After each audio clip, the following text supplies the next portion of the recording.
ตัดยังอย่างนี้คือว่าทำตั้มๆกินใส่ไม่เลยคือว่ามันปลอดภัยเนาะโอ้มันกัดเมื่อกี้นี่แบบเป็นเด็กน้อยเนี่ยห่วยโอ้ยยันมีอันย่อยไรอยู่แล้วข่อยว่าเนี่ยเขาปิดไว้แล้วปิดไว้มันกลับเลยเขาจะกับคนเวลามันเป็นฟองบางมือเอาตั้งเดี๋ยวเปิดนี่ตั้งกล้องนะปล่อยมันไม่กันตั้งไว้เลยบดไม่จับมาก็ได้นะให้มาค้ำจับเนี่ยทั้งมานุ่งเป็นต๊อกว่ะนี่นุ่งถนัดดอกนี่แหละเดี๋ยวเช้ามันนี่ได้ดอกกันได้หรอวะจัดมาหลายเลยวะจัดมาหลายดอกกันได้เติมแล้วนี่นะตะปูเติมเนาะก็ต้องไม่เพิ่งบอกว่าเขาไม่ดันไว้ดิยันไว้ด้วยดิแต่ว่าผู้จับได้ไปเอาต่อไปขึ้นต่อไปเข้ากันมานุ่มอะไรเนาะบาดเลยเนาะคิดอันเดียวให้มันหลายคนก็เลย3คนก็ยันได้บ่คำเด้อ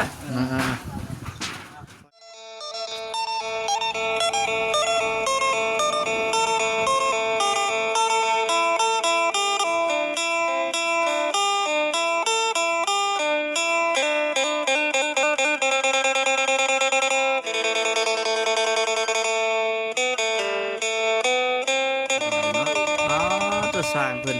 มาประจำการนี่อีกแล้วมื้อนี้ก็สบายดีใกล้สิแล้วบ่บัดนี้เดี๋ยวขั้นตอนสุดท้ายคือใส่ก่อนล็อกนี่บ่สบายดีน่าสบายดีเด้อแล้วอะไรพ่อยังขั้นตอนสุดท้ายมาแต่เช้าคนบ่โดยกับบ่ได้เช้า 8:00 นก็กลัวโอ้สังกะสีบ่พอเนาะโดยว่านี่เฮาก็ลืมวับสังกะสีเนาะอย่างทิศประตูว่าคิดว่าอ้ายเพิ่นละฉันแล้วก็80นะ80เซนคันตัวขาวนั่น80ลองอัดเบิ่งดูนะอย่าเห็นเด้อย่าเห็นมึงเด้มากได้กับตุ๊กตาหมดเนาะโดยดีเป๊ะพี่น้องบ่ต้องพักแน่เลยเนาะเป๊ะอยู่กับบ่แน่นเฮ็ดพี่น้องเนาะดีว่ามื้อนี้น่ะเดินทางมาที่เรือนของเวนวนเพิ่นอีกเช่นเก่าเช่นเคยว่านี่จะพากันมาใส่ตะนางรอบพื้นครัวแล้วถ้าเกิดตีพากระจากเข้าไปอีกนะเนาะมันบังแน่ตัวพื้นครัวนี่แล้วตั้งแต่เมื่อวานนี่ใส่ประตูดีว่าให้ทั้งเบานุ่งเพิ่นดำเนินการต่อกับพอดียังเหลือกันตอนสุดท้ายว่าซั่นกำลังใส่ก่อนล็อกนั่นแหละพี่น้องเนาะก็ดื่นกันมีแต่ว่าทักทายสบายดีด้วยพี่น้องเด้อเนาะพบเจอกันนี่คือเก่ากับบ่าวคำมื้อนี้ก็ได้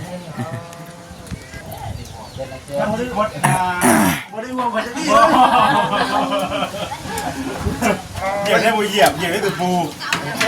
โอ้ยกูจะมาต่อขึ้นอีกอ่ะขึ้นในโล่งนี่เนาะนี่คือตัวเนาะขึ้นในโล่งนี่เขาอยู่ห่วงกว่าที่เลยบ่ฮู้ว่าเกิดมันแข็งด้วยมันหับน้ำหนักบ่ได้ติเข้ามาเลยเนาะคือไหนเนาะหยอกกันได้พี่น้องแต่ว่าโอ้ใช้ประตูเรียบร้อยพี่น้องเนาะสังกะสีเฮาแล้วเราบ่ได้เอาดินแม่นแท่งมึดไว้เนาะเลยไม่ว่าการ80ว่าซั่นยัง70บ่มาน้องอัน60นิดสังกะสีนี่ดังอันเฮาคือพอดีเนาะหรือว่ามันก็ซ้ำกันบ่คือกันเนาะยังเจ้ายังเอาก็ซื้ออยู่เห็นฮอดได้เป็นสบายเพราะว่าอยู่ว่าแล้วนะมื้อนี้เนาะอันตอนสุดท้ายเด้เฮ็ดอันนี้ก่อนผัดก่อสังกะสีมาเอ้าจิบหายทะเลก่อบ่เลยยังเดินไปว่าสิก่อเจ้าแล้วบ่ฮู้มันฮะยังทันได้เจ้าครับเด้อปิดก่อนเด้อสิเอายังเด้เจ้าบัดนี้เนาะเขาต้องเอาไม้แนบอีกบ่อันนี้ได้อยู่เด้อย่ามันก็เจาะเข้านี่เลยได้บ่โอ้นี่ก็ได้ได้อยู่ได้เลิกของเราเดี๋ยวให้ปล่อยฮู้เลยปองเลยบ่สบายลบนี่ก็บอนนั้นสำนวนแล้วโชคมึงลูกก็เด้กินยังอยู่เฮ็ดยังเบิ่งห้ำเหมือนกันนะเป็นยังดอกเนาะอยู่แต่ว่ายันแต่เด็กน้อยได้จิมาเดี๋ยวเนาะอันนี้ยังน้ำแบบดอกไม้เด้ดอกไม้แนบใช่ไม้แนบใช่นี่ฮะไม้น่ะก็ตบกาวแล้วเด้ดอกแนบใช่เส้นนึงเนาะแม่นตอกปิดเลยก็ได้ตอกปิดเลยแม่นไม่เป็นไม่เส้นตอกปิดเลยไม่ก็ตบกาวแล้วเด้โอ้ตัวสีนี่เนาะ อย่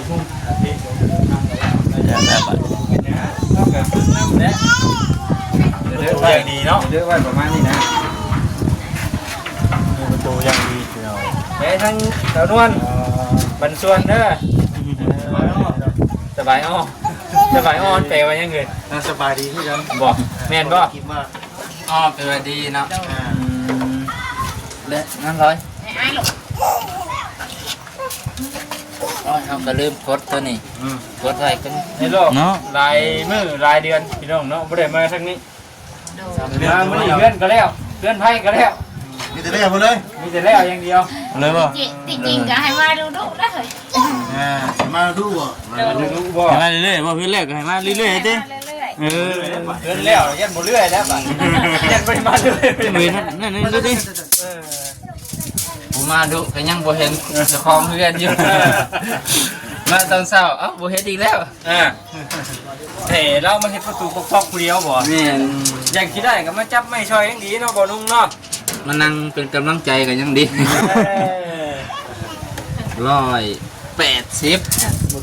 F80 เนาะ สบายดีพี่น้องเลย สบายอ้อ ไปดิไป 180 ไปดิสั่งนุ่ม ฮะ 190 แม่นบ่มันก็ดีคือว่า เรียกว่า80 80เนาะมันก็ดีคือว่า80 เอาคักนี่ดิบ่นุ่ง 90 ก็ที่บ่ จะเดินสร้างคนนี้ เนาะ เป็นบ้านที่ว่ะแต่เป็นคนบ้าน เราเป็นคนเทะเราเป็นคนวัดเราเป็นคนเทะ คนเท่คนชื่อเขาอยากจะให้ลงลายประเทศประเทศ ปึ้งปึ้ง โอ้ยเนี่ยไม่ใช่ว่าใครนี่ขึ้นไปได้น้องไหว มันเป็นสมบูรณ์ แล้ แล้ว วนี่อยู่ดีด้วยนอนบนอยู่ป่ะฮะ ฮะ นอน บ่ค มีเงินแล้วยันแต่สิมีผัวอีกแน่เนาะ พอดีบ่ ๆอยาก ยังบ่ฮู้อีก ยังบ่ฮู้อีก โอ้ยแสดงว่า แสดงว่ามีนี่เนาะ เราดูกันทั้งหมดเลยนะ แม่นแล้วยิ้มอยู่ เพิ่นจะเที่ยวมาอยู่น้ำอยู่ประจักษ์โอ้ยเดี๋ยวนวลบ่มีหน่อยสิมีหลายเนาะ มันนั่น ำโดย เป็นวัดเลยค่อยกัน ตู้อัน เป็นยังพวกแบบอ่านพูดดิ ตัดออกไปได้ เออสิดีใจนุ่ม บ่ตัดก็ได้ ได้เลย เรียกว่าตัด บนทัก บอตักกันยัง เนี่ยเลย เนี่ยเลย เจ้าว่าตัดหยังอยู่นี่คือว่าทำตั้มๆนี่กิน ใส่ไม่แต่ก็คือว่ามันปลอดภัยเนาะ โอ้มันกัด เมื่อกี้นี่แบบยังเป็นเด็กน้อยเนี่ยห่วย โอ้ยยันมีอันย่อยไรอยู่แล้วข่อยว่า เนี่ยเขาจะปิดไว้แล้วปิดไว้มันจับ เลย เขาจะกับคนเวลามันเป็นปองบางมือเอา ได้ ตั้ง เดี๋ยวเรา เปิดนี่ตั้งกล้องนะ เฮ้ย ขอให้ไม่กันตั้งไว้เลย ไม่ก็ได้ ให้จับมาก็ได้นะให้มาค้ำจับเนี่ยทั้งมานุ่งคนตอกมานี่ นุ่มถนัดต่อนี่แหละ เดี๋ยวเช้ามันนี่ได้ดอกกันได้หรอวะ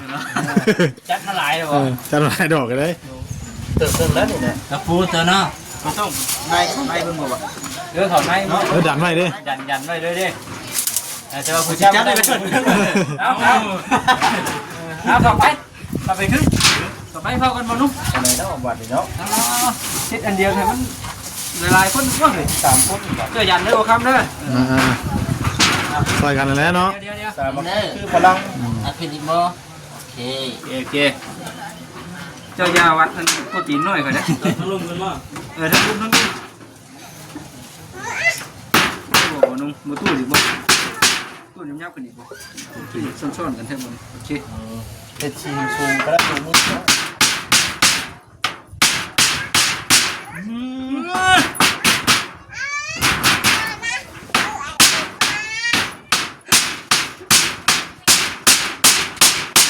เดี๋ยวนี้จะเอิ้นว่าคนมักต่อ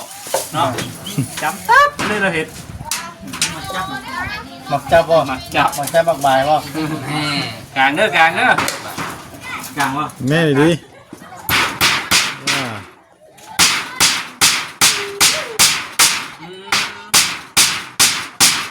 อ๋อว้าวกลางดี ตามก่อนเลย มันต่ำก่อนได้เห็นมันถือก่อนได้ ให้อีกดอกนึงบ่ ทำเรื่องบ่ ก่อนก่อนมาครับ ดอกนึงเด้อดอกนึง ถึง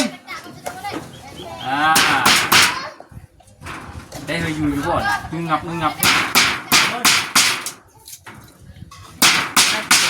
เราว่าเรื่องไข่นั่นนะใช่ป่ะเราเป็นคนตีอย่าไปว่าเรื่องไข่ตัวโมเมนต์บ่อยู่ขนาดตัวโมเมนต์นี่เป็นน้ำตะปู เป็นน้ำตะปูป่ะอันนี้มันน้ำลื่นเลยเอาว่าเป็นมือ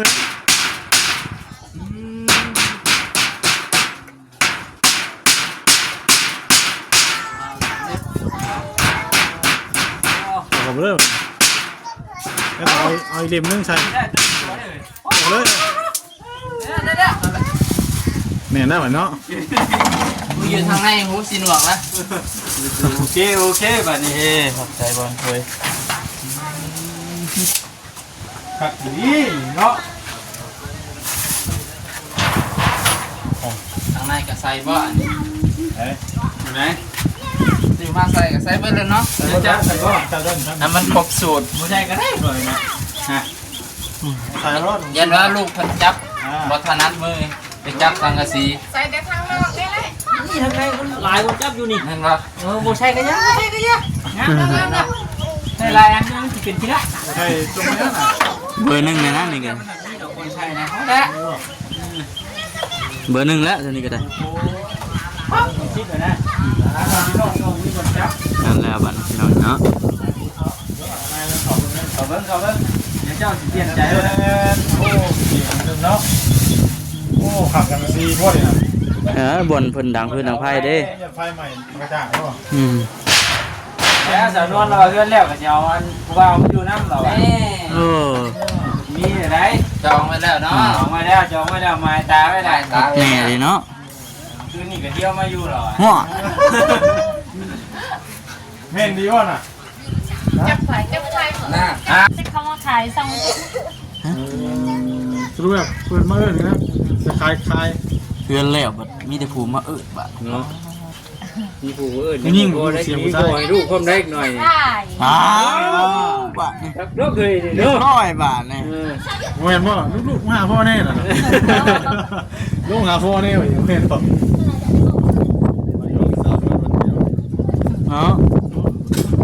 มีกันแล้วก็มีพ่อให้ลูกแล้วมีพ่อให้ลูกแล้วมีพ่อได้บัดมีลูกให้พ่อพร้อมบัด โอ้ พอแหละวันหนา พอแล้วบ่ พ่อแล้วพ่อมื้อนี้มื้ออื่นมีอีกฮู้เลย มามื้อนี้ตอบละมากบ่ได้เนาะบ้านนี่มันยังอยู่ มั่งนะบัดนี้ มา แล้วเมื่อไหร่จะมีแต่เจ็บทำความสะอาดด้วยบ่ดีเด้อเพิ่งรู้เรื่องนั้นน่ะขึ้นเพิ่งได้ เอาเลย ยังแต่ยังบ่ตัวสิโกเตาก็เตาเกินเตาไฟ มาอีกมื้อนึงเนาะ กินไฟ ไป ก็ตอนนั้นก็แล้วแหละถือว่าแล้ว จบเนาะ เขาก็เฮ็ดตอนนั้นเพิ่นแล้วแล้วก็เพิ่นหาอยู่หากินไปบาดนี้เนาะสร้างกันแล้วพวกนี้เด้ ธุรกิจเนาะ มีอย่างแล้วไปโดนเฮาทางผู้ใหญ่เพิ่นซอยชุดละสำนึกว่าได้บ้านให้ครบเบิดละเนาะจะแจงเฮาก็ว่าเฮ็ดให้เพิ่นว่าสะดวกนะสะดวกสบายเนาะสบายเพิ่นแล้วนะต่อไปก็ให้เพิ่นดูแลรักษาเอาเงินชาติมันเป็นแต่มันมี6ประเทศหลายคนปัดตรวจนี่เนาะดูรักษาโอ้ยเนี่ยเพิ่นได้งานได้เอาไอ้เนาะมันจบงานเนาะให้สะอาดเนาะอาสาพอดีทางเพิ่นทางเขตนอกฝากเข้าไปเฮือนทางสาวนวลเนาะพอรอนเนาะทางพอรอนกับเตียงน่ะสิว่าน้ำสนวนอยู่ว่าเตียงอ่ะอีกเตียงตัวนึงน่ะสิเอาให้ทางพอเพิ่นนึงนะเตียงเตียงมาเตียงตัวนี้อีกตัวนึง บ่ขามบ่ เนาะตัวนั้นตัวไม่ไผ่นะทางพอรอนตัวนึง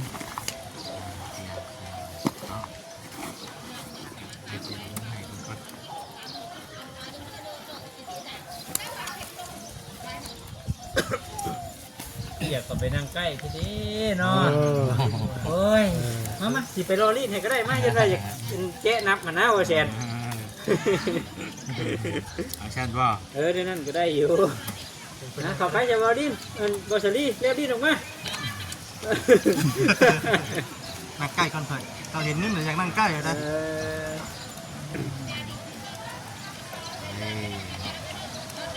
นั่งใกล้สิก็บ่ได้โอ้เนาะ สินั่งกันนี่ว่ากันเนาะ พี่ตัวต้องมาลูกพี่ ฮะ ตัวต้องมานวดแข้งขาวนุ่งนี่นุ่งไง บางเทื่อมีจักกองยังไงกัน เราเป็นผู้ชายเนาะเอาเสียงเราเป็นผู้ชายเด้ โอ้ว้าว ทำนวดเราแซนเลย ตัวต้องนวด มาหยอกมาเที่ยวเด้อพี่น้องเด้อ ไปก่อนเนาะ วันนี้ก็ชักเลย แม่ มันจะเฮ้ยครับกินดี เอาหยอกแซวกันพี่น้องเอ้ย หยอกเล่นก่อนเลยจักกี่บุรีกันหยอกบุรีกันหยอกเลยมันเป็นอะไรอยู่นี่ ไปสิดินน้ำเจ้าอยู่บ่นี่ดิ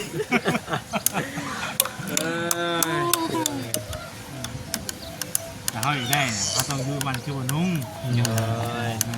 โอ้บ่แล้วก็กอได้ล่ะบ่อยากไปกอดิ ไหนไหน ยังมืน เฮ้ยจะชวนข่อยแน่จังไง นุ่งกันว่าเด็ดบุรีสีแดงนี่ไม่ธรรมดาได้ ว่าจะมือเรามา มาทีนี่จะว่าจะมึกจะว่าเราจะได้กันว่าอะไรกันเนาะ เนาะ เอาเงินจำนวนล้านหนึ่งล้านหนึ่งที่ให้ทางบ่อนุ่งเนาะไว้ให้ทางบ่อนุ่งแหละเนาะเพชรเด้อแล้วก็ตัวนี้นะของพอรอน ไอรอน ไอ้บอเด้อแล้วก็เงินตัวนี้นะทางในคุณบอกว่าให้ทางก่อนสั่งซื้อเอาไม่เสียนะว่าเขาไม่ให้แล้วก็ไม่นะคือมันขายมันลิงเราคือพ่อที่นะพ่อซื้อมาใช้ที่นะจะแจงเอาได้พอเด้อไม่ต่อกันที่มันมีพ่ออย่างนี้ซื้อมาใช้ที่นะเนาะเพื่อติดเจ้าเป็นโอ้ระบบคือเสาแล้ว6เสาคือเสานี้เสาเก่าคือเสาที่หามาลบก่อนเนาะเสาที่ว่าหามาลบก่อนเนี่ยมัน4เสาอันนี้ทางพ่อเพิ่นว่าหลายคนมาท่วงว่าเพื่อนนี่มัน4เสาตามเราคือว่าก็มาเป็นไปเนาะมีเสาเราลงเป็นลักอยู่นายเพิ่นเนาะเสาเนาะเสาเก้าเนาะ12 เต่าทิดทอง15 16ขึ้นป้ายกันเองตามมีนะมึงบอกพิษก่อน ประมาณนั้น ตัวแม่สิขึ้นเขาวะ เพิ่ม2เสาเนาะพอดีเป็น6เนาะเป็น6ต้น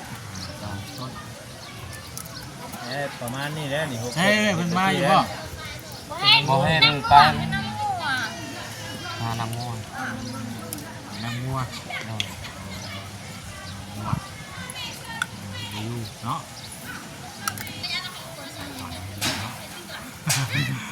ทำใจสั้นแล้วเดี๋ยววันนุ่งเด้อ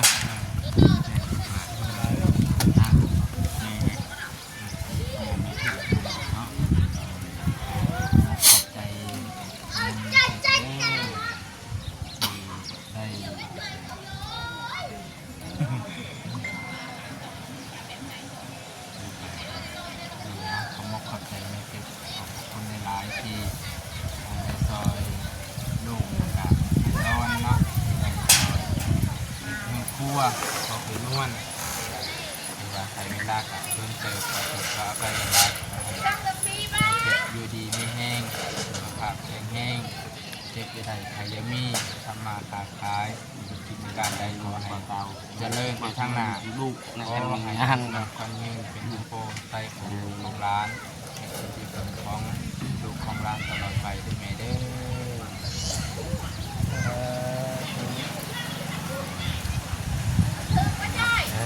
แหละเนาะ